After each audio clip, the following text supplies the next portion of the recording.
हरे राम राम राम हरे हरे. हरे कृष्ण कृष्ण कृष्ण हरे हरे. पुंडलीक वरदा हरी विठ्ठल. श्री ज्ञानदेव तुकाराम. सद्गुरु श्री ज्ञानेश्वर महाराज की जय.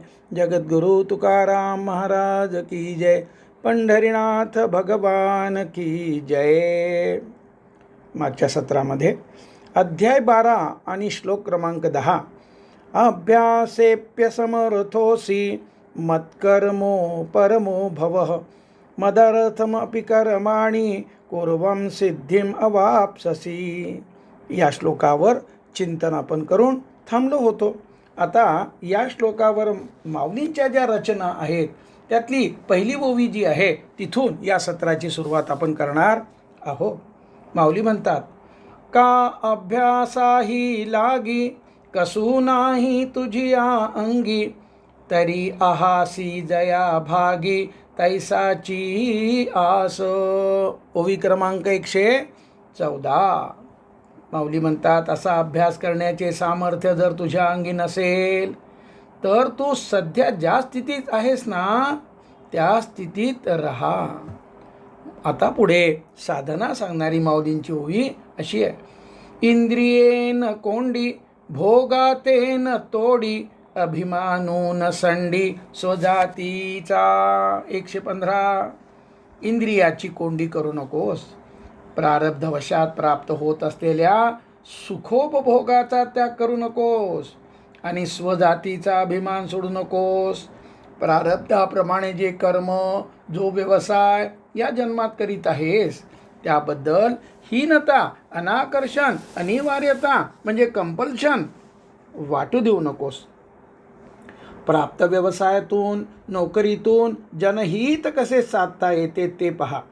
ते कर्म निष्कामतेने, कुटुंब, समाज, देशाप्रती जबाबदारीने कर. अशा पद्धतीने प्राप्त कर्माचे श्लोकात सांगितलेल्या मत्कर्म व मदर्थ कर्म यामध्ये रूपांतर कर व अशा त्या कर्माचा अभिमान सोडू नकोस. अर्थात मत्कर्म व मदर्थ कर्म करीत राहा. स्वजातीचा या शब्दाचा अर्थ पुढे ओवी 119 मध्ये स्पष्ट होतो. ती 119 ओवी आपण नंतर पाहणारच आहोत, परंतु आता त्यातला थोडासा भाग पाहूया.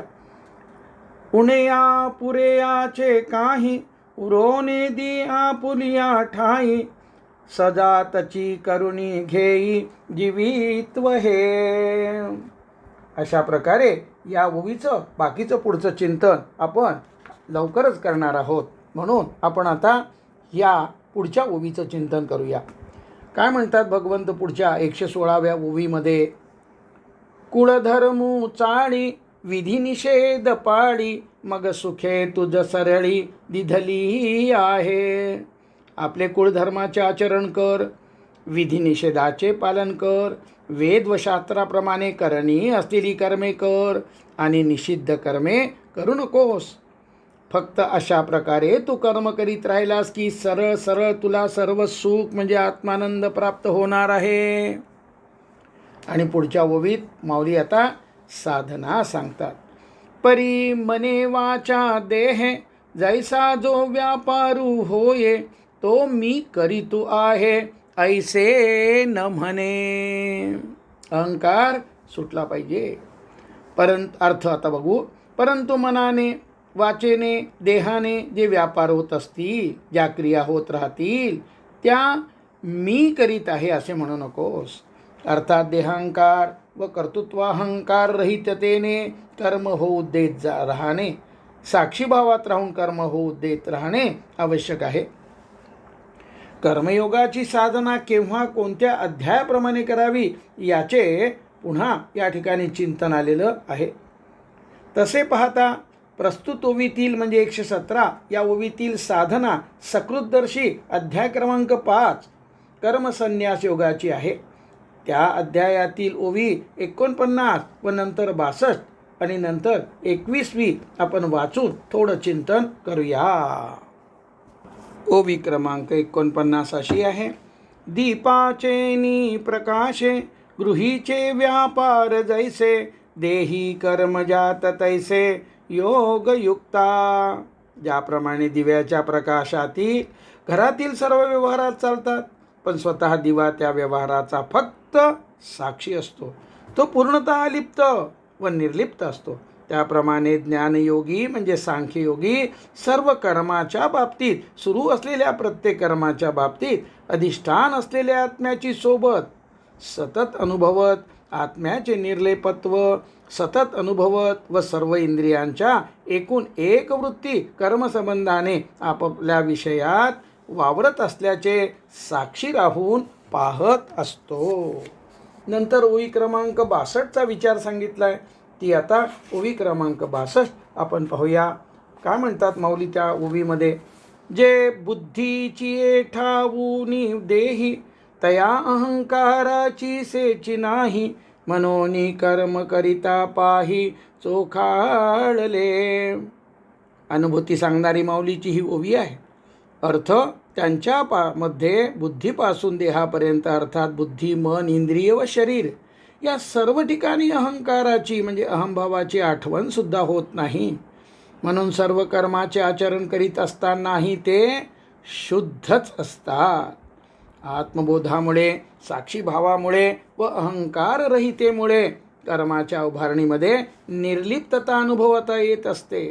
तो योगी सहज उपलब्ध असलेल्या साक्षीभावाद्वारे मनबुद्धी इंद्रियातर्फे सुरू असलेले करणे पाहत असतो. नंतर ओवी क्रमांक 21 आपल्याला पाहायची आहे, ज्यामध्ये माऊलींनी अनुभूती सांगितली आहे. जो मने ऐसा जाहला, अंगी तोची सांडिला. मनोनी सुखे सुख पावला अखंडित. ज्याचे मन असे झालेले असते त्याला संगत सोडून गेलेले असतात, म्हणून त्याला शाश्वत सुख सहजच प्राप्त होते. आणि अशा प्रकारे तेथे चित्ताची सतत दक्षता ठेवून साक्षीभाव जोपासावयाचा आहे. येथे प्रेमरसभक्तीद्वारे भगवंतासोबत राहून चित्तवृत्ती सतत भगवंताच्या ठिकाणी ठेवून साक्षीभावात राहावयाचे आहे. किंबहुना भगवंताच्या ठिकाणी ठेवलेली चित्तवृत्ती साधकास कर्माशी तद्रूपता येऊ देत नाही. कर्म तर होत राहते व कर्मापासून दूरत्व म्हणजे अलिप्तत्व अनुभवास येत राहते. साक्षीभावात राहणे सोपे होते. साक्षीभाव जोपासला जातो.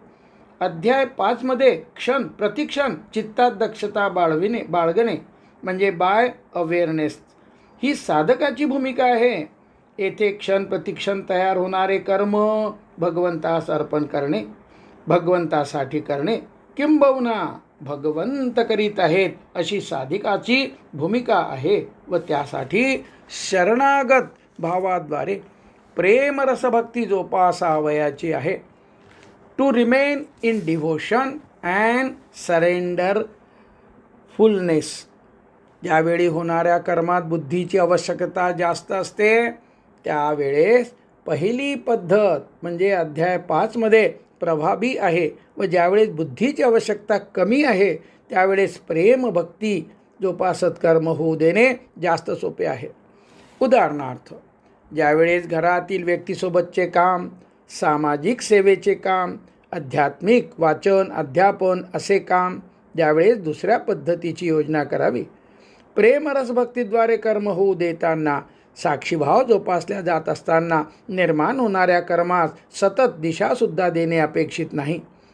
होऊ देणे म्हणजे लेट गो अपेक्षित आहे.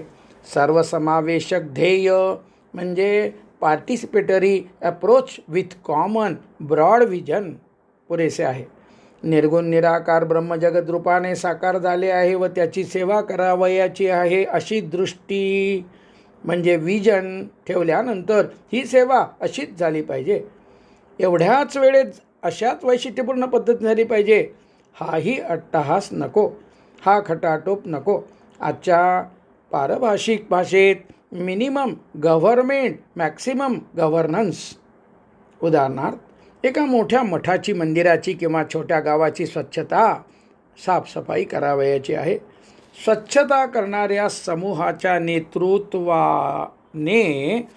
सफाई नेमकी कोणती करावयाची, कशी करावयाची, कोणत्या अवजारांनी करायची यांचे तंतोतंत नियोजन म्हणजे जे प्लॅनिंग म्हणतात, त्याची निगराणी म्हणजे सुपरविजन म्हणतात, करण्याची आवश्यकता नाही. ध्येय प्रेरित असणे म्हणजे मिशन मोड व ईश्वरार्पण भूमिकेने कर्म होऊ देणे अपेक्षित आहे. एका दिवसात पूर्ण लखलखीतपणे स्वच्छता झाल्याचे लक्षात येईल. सेवेमध्ये असणाऱ्या साधकांना त्यांच्या सोबत्याने असेच का केले, तसे का केले नाही असे जेव्हा वाटते, तेव्हा त्यांचा साक्षीभाव व कर्म होऊ देत राहणे ही भूमिका कमी पडत राहते. हे लक्षात घ्यावे. एखादी गोष्ट व्यवस्थापन म्हणजे मॅनेजरियल पद्धतीने, प्रशासकीय पद्धतीने म्हणजे ॲडमिनिस्ट्रेटिव्हली करणे वेगळे आणि भक्तिमार्गाने करणे वेगळे, हे लक्षात येईल. व्यवस्थापन व प्रशासकीय पद्धतीने कार्य करताना सततचे नियंत्रण असते आणि साक्षीभाव मुळीसुद्धा नसतो. व्यवस्थापन आणि प्रशासकीय पद्धतीने किंवा भक्तिमार्गाने कार्य सुरू असताना ध्येयही एकच असू शकते, पण कार्यपद्धती खूप भिन्न असते. पुढची साधना सांगणारी ओवी क्रमांक 118 अशी आहे. करणे काण करणे हे आघवे तोची जाणे, विश्व चळतसे नेने परमात्मेनी. भक्तिमार्गाने म्हणजे ईश्वरार्पणतेने साक्षीभावाने कर्म होऊ देत असल्याची साधकाची भूमिका विशद करताना माऊली म्हणतात, कर्मापासूनची अलिप्तता तसेच होऊ देणे म्हणजे लेट गो इतके संपूर्णपणे असावे की करणे किंवा न करणे हे संपूर्णतः भगवंतानीच जाणावे. जसे तो संपूर्ण विश्वाचे व्यवहार चालवतो व आपण त्याबद्दल अनभिज्ञ असतो. सूर्याच्या ग्रहमालेतील पृथ्वी एक ग्रह, अशा अनेक ग्रहमाला आपल्या आकाशगंगा म्हणजे मिल्की वे या तारकासमूहामध्ये, गॅलेक्सीमध्ये आहेत. अशा प्रकारचे कित्येक तारकासमूह, त्यांचा सतत होत जाणारा विस्तार, अशा अवाढव्य विश्वाच्या पसाऱ्यात एक व्यक्ती म्हणून आपण किती अलिप्त असतो, अकर्ते असतो. तसा भाव, तोच साक्षीभाव साधकाने स्वतःच्या इंद्रियाद्वारे उभारणी होत असलेल्या कर्माबाबत ठेवावा असे माऊली म्हणतात. अर्थात त्या सर्वाचा सारांश उभारणी होत असलेल्या सर्व कर्माचे कर्तृत्व भगवंताकडे ठेवावे. आपला अहंकार वर उफाळू देऊ नये. साधना. उनया पुरयाचे काही, उरोनेदी आपुलिया ठाई, सजातची करुणी घेई जीवित्व. हे 119 क्रमांकची ओवी आता वाचली होती, मात्र अर्थ पाहिला नव्हता, तो आता आपण पाहणार आहोत. भगवंताच्या कर्माशी स्वतः सुसंगत होऊन कर्माची उभारणी होऊ देत राहावे. सजातची आणि स्वजाती असे 2 पाठ आहेत. कर्माची उभारणी होत असताना करणे किंवा न करणे हे भक्त जाणीवेच्या कक्षेत येऊ देत नाही असे माऊलींनी या आधीच्या ओवीत सांगितले. अर्थातच तसा भक्त उभारणी होत असलेल्या कर्माबद्दलची न्यूनता किंवा पूर्णता म्हणजे सिद्धता, यशापयशता स्वतःच्या चित्ताच्या ठिकाणी उद्भवू देत नाही. त्या अनुषंगाने चित्तात आवेग उठत नाही. हा भाव. उभारणी होत असलेले कर्म विश्वाच्या अफाट पसाऱ्यात सतत सुरू असलेल्या कर्माचा एक अत्यल्पसा व सजातीय भाग आहे. अशा भूमिकेत तो भक्त असतो. सर्व चराचरांचे कल्याण होत राहावे अशी त्या अफाट कर्माची जात आहे व त्या जातीचे भक्त स्वतःचे जीवित म्हणजे जीवन कार्य करून घेतो. तो स्वतःची जात अशी तयार करून घेतो.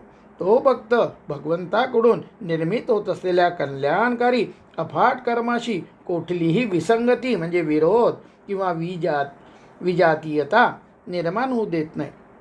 पसायदान कृतीत अवतरणे, धर्माची संस्थापना करे, रामराज्याची निर्मिती करणे हे भगवंताचे कर्म आहे व त्या कर्माशी भक्ताने स्वतःला सुसंगत होऊन स्वतःच्या शरीर मन बुद्धीद्वारे कर्माची उभारणी होऊ देत राहावे असे माऊली म्हणतायत.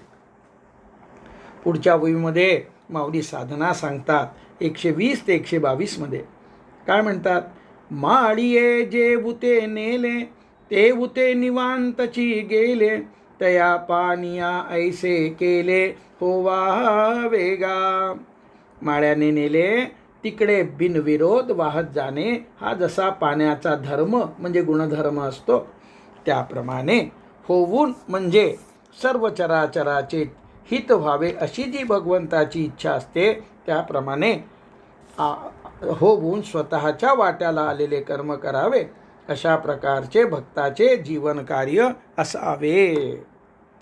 मनोनी प्रवृत्ती आणि निवृत्ती ये ओझीने घे मती, अखंड चित्तवृत्ती माझ्या ठाई. वरील मनोभूमिका भगवंताच्या ठिकाणी चित्तवृत्ती अखंडपणे ठेवल्याने साध्य होते, आणि म्हणून चित्तवृत्ती अखंडपणे माझ्या म्हणजे भगवंताच्या ठिकाणी ठेव. व त्यामुळे होत असलेले कर्म हे कर्तृत्व अहंकाराच्या प्रवृत्तीमुळे होणारे कर्म आहे, की सर्व कर्मसन्यास अशी निवृत्ती आहे, की निवृत्तीच्या बाहेर प्रवृत्ती आहे. अशा कुठल्याही बौद्धिक संघर्षात बुद्धी गुंतत नाही. असे कुठलेही ओझे बुद्धी घेत नाही. एरवी तरी सुभटा उजूका अव्हाटा, रथुकाई खटपटा करी तू असे. अर्जुना, एरवी म्हणजे व्यवहारात सुद्धा रथ जात असताना वाट सरळ आहे की ओबडधोबड आहे, म्हणजे वेडीवाकडी आहे, अशा बौद्धिक खटपटीत तो सापडतो का? त्याने स्वतःला निशंकपणे सारथ्याच्या हातात सोपवलेले असते, त्याप्रमाणे तू स्वतःला भगवंताच्या हातात सोपव, असा हा या ओवीचा भाव आहे. पुढच्या 123व्या ओवीत माऊली साधना सांगतात, आणि साधनेचा विषय काय आहे? कर्म अर्पण करणे. आणि जे जे कर्म निपजे ते थोडे बहु न म्हणिजे, निवांतची अर्पिजे माझ्या ठाई. वरील भूमिकेत राहून जे जे कर्म उपजेल म्हणजे उभारल्या जाईल ते थोडेसे झाले किंवा पुष्कळ झाले, अशा कुठल्याही द्वंद्वात स्वतःला न गुरफटून घेता, स्वतःला न बांधून घेता, शांत होऊन म्हणजे शांत राहून माझ्या ठिकाणी अर्पण करीत राहा. त्यासाठी ओम तत्सत ही 3 अक्षरे अनुक्रमाने कर्माच्या आरंभी, मध्ये व शेवटी या 3 ठिकाणी योजावीत. कर्म उभारणीच्या प्रत्येक टप्प्यावर कर्म संपण्याची वाट न पाहता माझ्या ठिकाणी अर्पण करीत रहा. अध्याय 17 आणि ओवी 354 मध्ये भगवंताने हे सांगितले, माऊलींनी हे अधोरेखित केले.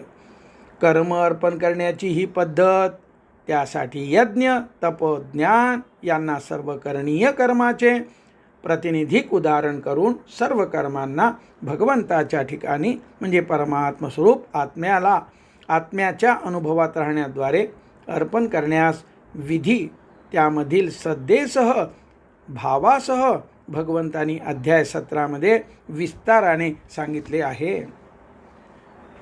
अध्याय 17 मध्ये सुरुवातीस श्लोक क्रमांक 11 ते 22 मध्ये श्रद्धेचे स्वरूप सांगितल्यावर भगवंतांनी सात्विक असलेले यज्ञ, कायिक वाचिक मानसिक तप व दान करावे, आणि राजसिक तामसिक असलेले यज्ञ तपदान करू नये असे सांगितले. अर्थात सर्व प्रकारच्या कर्मामधील रज व तम गुण काढून टाकून सर्व प्रकारचे सर्व व्यावहारिक व आध्यात्मिक कर्म अर्थात सात्विक कर्म करावे असे सांगितले. ते सर्व सात्विक कर्म म्हणजे यज्ञ, दान, तप या उदाहरणाद्वारे दाखविल्याप्रमाणे केलेले सर्व सात्विक कर्म ओम तत्सत या ब्रह्मनामाच्या उच्चारणाद्वारे ब्रह्मार्पण करावे असे पुढील श्लोक 23 ते 26 मध्ये सांगितले आहे. अध्याय 17 मधील महत्त्वाच्या श्लोकांचा व त्यावरील महत्त्वाच्या ओव्याचा अर्थ अध्याय क्रमांक 3 आणि ओवी क्रमांक 186 मधील विवेचनात आलेला होता. आणि आपण आता पुढची ओवी 124 जी सिद्धांताची आहे त्याचं चिंतन करूया. ऐसिया मद भावना तनुत्यागी अर्जुना, तू सायुज्य सदना माझिया एसी. अर्जुना, अशा प्रकारे सर्व कर्म उभारणीत माझीच भावना म्हणजे भगवंत कर्म करीत आहे ही भावना चित्तवृत्तीत अखंडपणाने धारण करून ठेवलीस तर देहत्यागानंतर तू सायुज्य मोक्षरूपी माझ्या घरी येशील. मृत्यूपश्चात वैकुंठात माझ्या सगुण सान्निध्यात प्राप्त होशील. ही हातवटी मृत्यूपूर्वी आत्म्याच्या रूपाने असलेल्या भगवंताच्या सान्निध्याची प्राप्ती करून देते असा हा भाव. आणि आता लेखकाने आपला स्वतःचा अनुभव केवळ अन्य लोकांची त्यावर श्रद्धा बसावी. कोणी याचा अनुभव घेतलाय का? तर त्याचं उत्तर या ठिकाणी लेखकाने नोंदवलेलं आहे. काय म्हणतात लेखक? कर्माची उभारणी भगवंत करीत आहेत ही साधना समृद्ध करणारा लेखकाचा अनुभव मुमुक्षु साधकांना भक्तिमार्गाने कर्मापासून निर्लिप्त होण्याची प्रतीती आणून देण्यासाठी उपयोगी असल्यामुळे हा अनुभव येथे समोर आणणे योग्य वाटते. 1994 लेखक औरंगाबाद येथे अधीक्षक अभियंता असताना किल्लारी येथे विनाशकारी भूकंप झाला होता.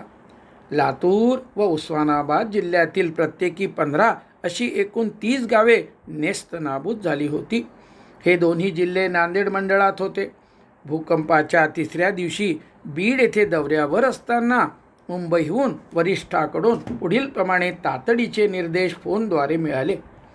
तालुका उमरगा, जिल्हा उस्मानाबाद येथील जी 15 गावे नेस्तनाबूत झाली आहेत व वाचलेल्या लोकांना छावण्यामध्ये म्हणजे कॅम्पमध्ये ठेवलेले आहे व त्या नवनिर्मित छोट्या गावांना टँकरने पाणी पुरवठा करण्यात येत आहे.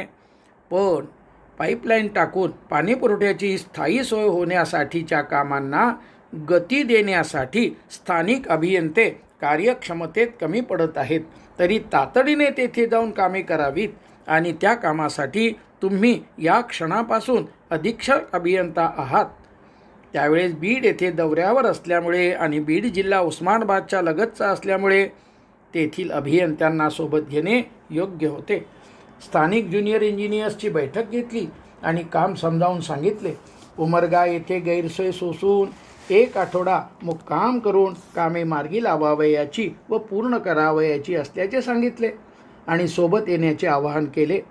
5-6 अभियंते स्वेच्छेने सोबत आले. त्यांनी ध्यानाभ्यास तसेच स्वेच्छेने जबाबदारी अंगावर घेऊन सेवा देणे याचा अंतर्भाव असलेल्या सिद्ध समाधी योगाचा कोर्सही केलेला होता. लेखक स्वतः दौऱ्यावर असल्यामुळे सोबत बॅग होतीच. सर्वजण उमरग्याला त्याच दिवशी पोचलो. अधिकाऱ्यांची गर्दी व जागा तालुक्याची, त्यामुळे सरकारी डाक बंगला मिळणे शक्य नव्हते. तालुक्याच्या ठिकाणच्या एका छोट्या हॉटेलमध्ये सर्वांचा मुक्काम होता. रोज रात्री सब डिव्हिजनच्या ऑफिसमध्ये जमिनीवर बसून सर्वांनी लेखकासह सर्व अभियंते व कंत्राटदार यांनी जेवायचे व जेवताना सर्व कामांचा आढावा व निर्णय घेतले जायचे. कारण सकाळी उठून सर्वजणांनी 8 वाजता प्रत्यक्ष काम सुरू करावयाचे असा उपक्रम होता. दूरगावाहून ट्रकद्वारे मजुरी रोज आणणे, जेथे असतील त्या जिल्ह्यातून दुसऱ्या प्रगतीपथावरील योजनावरून छावणीनिहाय आवश्यक असणारे पाईपांना जोडायचे साहित्य म्हणजे स्पेशियल्स व सुयोग असल्याचे निश्चित करून पंप आणावयाचे. एकमेकांच्या मदतीने काम पूर्ण वेगाने सुरू ठेवायचे असे कामाचे स्वरूप होते.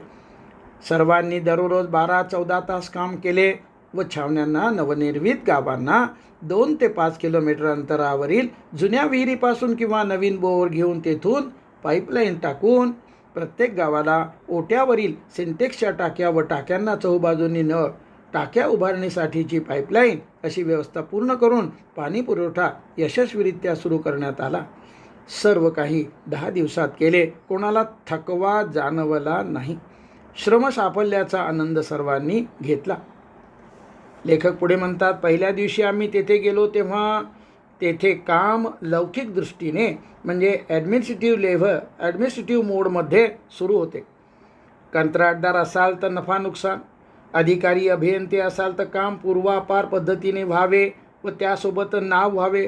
किमान पक्षी अकार्यक्षमतेचा शिक्का बसू नये अशी तेथील भूमिका होती.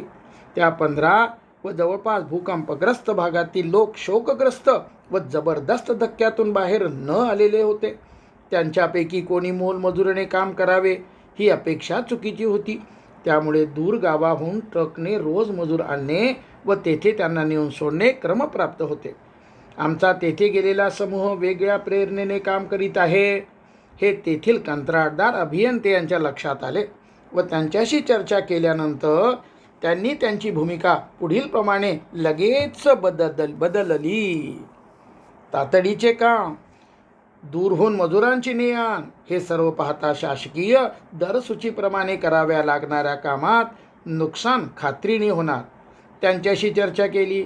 नुकसान कमीत कमी होण्यासाठी त्यांना सर्वतोपरी मदत करण्यात येईल हे त्यांना पटले व त्यांनी नफा घेणार नाही आणि जे नुकसान होईल ती भूकंपग्रस्तांना मदत केल्याचे समजणे योग्य होईल. ही भूमिका सर्व कंत्राटदारांनी आनंदाने मान्य केली.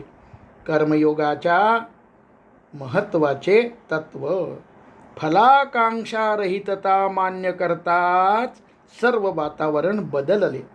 त्यास प्रतिसाद म्हणून सर्व अभियंत्यांनी अध्याय 3 ओवी क्रमांक 169 मधील भूमिकेप्रमाणे आपण ती भूमिका पाहूया, म्हणजे कोणची भूमिका आहे ती कळेल. अध्याय क्रमांक 3 आणि ओवी क्रमांक 169 कर्मयोगाचे विज्ञान सांगणारी. देखे फळाची आशा, आचरे कामुकू जैसा, कर्मी भरू होवावा तैसा निराशाही. हे पहा, एकदा उचित करणीय कर्म निर्धारित केल्यानंतर फलाची इच्छा करणारा व्यवहारी पुरुष फलाशेमुळे सत्ता, संपत्ती, कीर्ती, ऐहिक उन्नती प्रित्यर्थ जसा स्वतःचा फायदा जास्तीत जास्त म्हणजे ऑप्टिमाइज करण्याच्या हेतूने 100% समग्रतेने रस घेऊन दक्षतेने कार्यक्षमतेने सर्व सामग्रीची जोड लावून कर्मामध्ये स्वतःचे सर्व व्यावहारिक ज्ञान व कौशल्य म्हणजे मॅनेजमेंट स्किल लावून जसा कर्मावर भर देतो, कर्मी भरू होवावा तैसा, अशा रीतीने कर्माचे आचरण निरीच्छ विद्वानाने करावे. आसक्त व्यवहारी व्यक्तीच्या कर्म करण्याची सर्व विशेषणे मुद्दाम दिली आहेत व ती स्वतःच्या व कुटुंबाच्या स्वार्थासाठी जशी आवश्यक आहे तशी ती स्वतःच्या संस्थेच्या म्हणजे ऑर्गनायझेशनच्या, समाजाच्या व देशाच्या उन्नतीसाठी अत्यंत आवश्यक आहेत. त्यामुळे त्या सर्व क्रियाविशेषणांनी युक्त होऊन कर्म करणे कर्मयोगात अभिप्रेत आहे आणि त्या पद्धतीनं या ठिकाणी कर्म केल्या गेलेलं आहे असं आवर्जून नोंद करतात. आता अशा पद्धतीने काम सुरू केले.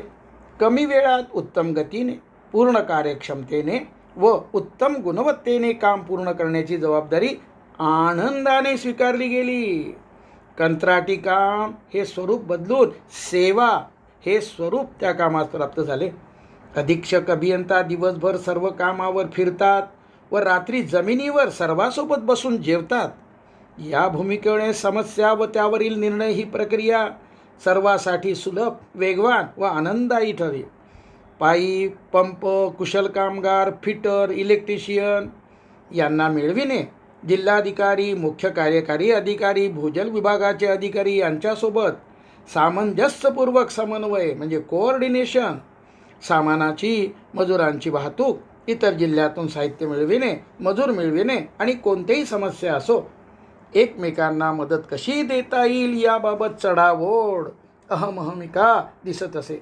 अशा रीतीने एवढे मोठे काम 10 दिवसात पूर्ण झाले आणि 15ही गावांचा पाणीपुरवठा सुरू करून देऊन बीडहून उमरग्यास गेलेली टीम कृतकृतार्थ होऊन बीडला परतली व लेखक औरंगाबादला परतले. त्या 10 दिवसात सर्वांचा प्राणायाम व ध्यानाभ्यास सुरू होता व त्यामुळे वेळेचे गणित सुधारले होते. स्थानिक अभियंता, कंत्राटदार यांना सुद्धा रोज 12 ते 14 तास काम करूनही थकवा जाणवला नव्हता. ओवी क्रमांक 117 ते 119 अशा रीतीने अनुभवास आली. भगवंताचे काम भगवंतानी केले असा स्पष्ट अनुभव लेखकास प्राप्त झाला. पुढील श्लोकात भगवंतानी सांगितलेली साधना व्यवहारात सिद्धीस गेल्याचा स्पष्ट अनुभव भगवंतांनी अशा रीतीने मिळवून दिला. त्यामुळं पुढचा श्लोक आपल्याला वाचणं आवश्यक आहे. साधना सांगणारा 11 क्रमांकाचा हा श्लोक आहे. अथैतदप्य शक्तोसी कर्तुम मध्योगमाश्रितः सर्वकर्मफलत्यागम ततः कुरु यतात्मवान. भगवंताच्या ठिकाणी चित्तवृत्ती अखंडपणे ठेवून सर्व कर्माची उभारणी भगवंतच करीत आहेत या भूमिकेत राहावे. दुसऱ्या शब्दात भगवंताचे अनुसंधान सतत ठेवून भगवंतांनी सेवेची संधी दिलेली आहे व सेवारूप कर्माची उभारणी जगद्रूपाने साकार झालेल्या भगवंतासाठी होत आहे अशा भूमिकेत राहावे. म्हणजे श्लोक क्रमांक 8 व 10 मध्ये भगवंतांनी सांगितल्याप्रमाणे मदर्थम कर्म मत्कर्मपरायण होऊन माझ्या ठिकाणी मनाला स्थापित कर, मन आधस्व. उपरोक्त साधनेद्वारे माझ्या प्राप्तिरूप योगाचा आश्रित होण्यास जर असमर्थ असशील तर स्वसंयमन करणारा होऊन म्हणजे इंद्रियाचा निग्रह करणारा होऊन चित्त मन बुद्धी यांचे संयमन साध्य झालेले आहे असा होऊन सर्व कर्माच्या फळांचा त्याग कर. भगवंतांनी आणखी एक पर्याय दिलेला आहे.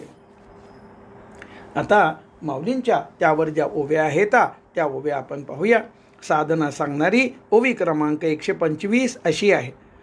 ना तरी हेही तुझ नेदवे कर्म मज तरी तू गा बुझ पंडू कुमरा. कर्मच मला देऊन टाकणे अर्थात कर्माचा करता भगवंता समजणे. कर्माची उभारणी भगवंतच करीत आहे या पद्धतीने कर्माशी असलेल्या स्वतःच्या संबंधाचा विच्छेद कर. आणि ते जर तुला शक्य होत नसेल तर तू पुढील प्रमाणे बोध संपन्न हो. हिंदीमध्ये शब्दरहित विवेकास सूझबूझ असं म्हणतात.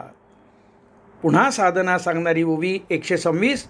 बुद्धीची ये पाठी पोटी कर्मा आदी का शेवटी माते बांधणे किरीटी दुआड जरी.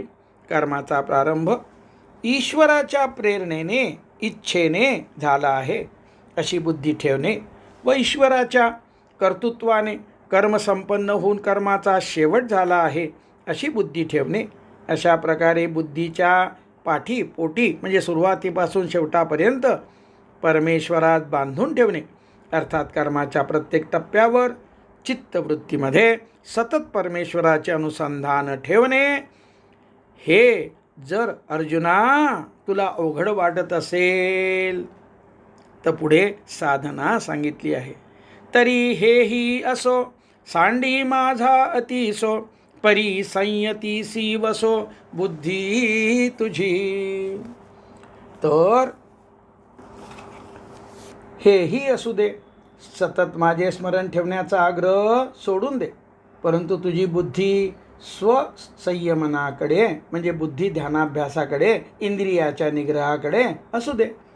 प्रत्येक प्रकारच्या साधनेसाठी आत्मसंयमनाचे ध्यानाभ्यासाचे असलेले पूरकत्व सांगण्यास भगवंत माऊली विसरत नाही हे लक्षात घ्यावे. आणि जेने जेने वेणे घडती कर्मे सकळे तयांची तिये फळे त्याची तू जाय. आणि ज्या ज्या वेळी जी जी कर्मे घडतील जशी जशी कर्माची उभारणी उतराईल तसे तसे कर्मफळाचा त्याग करीत जा. अर्थात कर्म सुरू असताना कर्माच्या कोणत्याही टप्प्यावर कर्मफलासंबंधाने द्रव्य कीर्ती सत्ता संबंधाने कोणतीही इच्छा अपेक्षा आशा आकांक्षा मोह लोभ असे काहीही मनात नको. आध्यात्मिक साधना उपासना ध्यानाभ्यास करताना साक्षात्कार इत्यादी कुठली अपेक्षा ठेवू नये हे समजण्यासाठी माऊली पुढील विविध दृष्टांत देतात. माऊली म्हणतात, वृक्ष का वेली लोटती फळे आली तैसी सांडी निपजली कर्मे सिद्धे. 129. झाडांना अथवा वेलीला आलेली फळे ती झाडे व त्या वेली स्वतःपासून दूर लोटून देतात टाकून देतात. त्याप्रमाणे कर्मसिद्धीस गेल्यानंतर निपजलेल्या कर्मफलाचा त्याग करून कर्माचा फल देणे याद्वारे तुझ्याशी असलेल्या संबंधाचा त्याग कर. अशा रीतीने पूर्ण झालेली कर्मे तू स्वतःपासून दूर कर, टाकून दे. पुढच्या ओवीमध्ये साधना सांगतात माऊली. परिमाते मनी धरावे, कामज उद्देशे करावे, हे काही नको आघवे, जाऊ दे शून्य. 130. परंतु मनामध्ये कर्मफल मला अर्पण करण्याच्या हेतूने कर्म करावे किंवा माझी प्राप्ती व्हावे असेही करू नकोस. फळ शून्यात जाऊ दे, फळ स्वतःसाठी शून्यवत होऊन जाऊ दे. आणि आता त्याकरता दृष्टांत सांगणारी माऊलीची पुढची ओवी. खडकी जैसे वर्षले, का आगी माझी पेरिले, कर्म मानी देखिले, स्वप्न जैसे. खडकावर पाऊस पडावा जसा पडावा, अग्नीत जसे बी पेरावे, स्वप्न जसे पाहावे, अशा प्रकारे कर्मासंबंधाने निष्फलतेची भूमिका जोपासत स्वतः संबंधाने असलेल्या कर्मफळाच्या व्यर्थतेकडे, निरर्थकेकडे अवधान ठेवत उभारणी होत असलेल्या कर्माकडे पहा. अगा आत्मजेच्या विशी, जीवू तैसा निराभिलाषी, तैसी कर्मे अशेषी, निष्कामू होई. 132. स्वतःच्या मुलीबद्दल मनात जशी दुरान्वये देखील अभिलाषा नसते आत्मजेच्या विषयी, तशी एकूण एक सर्व कर्माविषयी तू निश्शेषपणे इच्छा, आशा, अपेक्षा, कामना रहित हो. माऊली पुढे म्हणतात. वन्नीची ज्वाळा जैसी, वाया जाय आकाशी, क्रिया जिरो दे तैसी, शून्या माझी. अग्नीची ज्वाळा जशी आकाशात वाया जाते तशी तुझ्याकडून होणारी कर्मे शून्यामध्ये जिरू देत. तू ती कर्मे केलीच नाहीस अशी तुझी चित्तवृत्ती असू दे.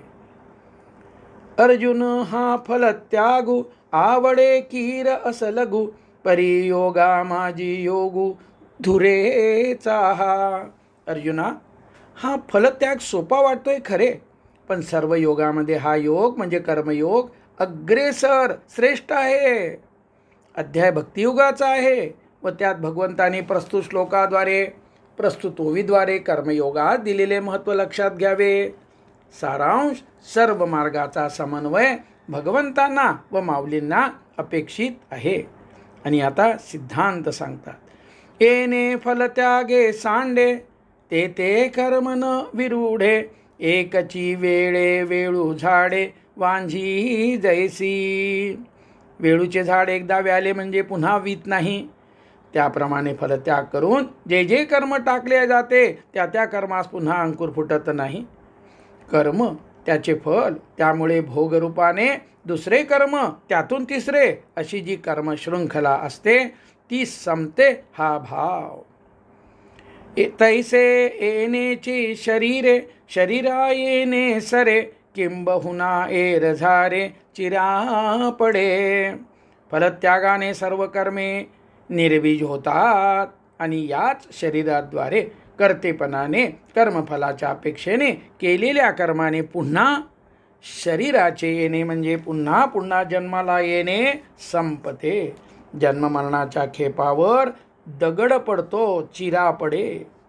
आणि पुंडलिक वरदारी विठ्ठल श्री ज्ञानदेव तुकाराम सद्गुरु श्री ज्ञानेश्वर महाराज की जय. जगद्गुरु तुकाराम महाराज की जय. पंढरनाथ भगवान की जय. विठ्ठल विठ्ठल विठ्ठल विठ्ठल विठ्ठल. पुंडलिक वरदारी विठ्ठल श्री ज्ञानदेव तुकाराम सद्गुरु श्री ज्ञानेश्वर महाराज की जय. गोपाल कृष्ण भगवान की जय. आता 20 मिनिटाचं आपल्याला ध्यान करायचं आहे आणि त्यासाठी आपला सिद्ध मंत्र माझी माऊली.